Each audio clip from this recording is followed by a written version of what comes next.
Hi, this is Mike Bloom with Studio for Teaching and Learning Innovation. In this tutorial, I'm going to show you how to use the Blackboard course generator to create your remote teaching site. So the first thing that I want to do, I'm logged in here to my Blackboard site, and I'm going to go to the institution page right here at the top left.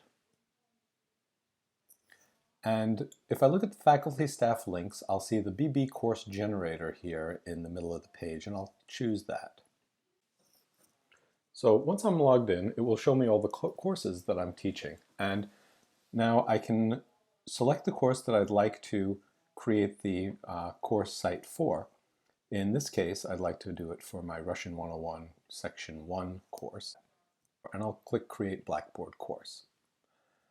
And I can give it a course name that's different than the one that's suggested here if I like. And I'll say Copy Content From.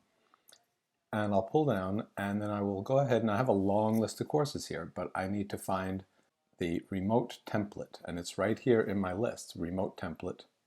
And I'll click on that. And I'll hit confirm, and then it will create my course site. It takes about an hour for it to run, depending on when you created the site. And if you check back in an hour, then it will appear on your Blackboard course site. So now that your course site has been created, all you need to do is log back into Blackboard and you can start editing the site. I'll show you how to edit the site in the next set of videos.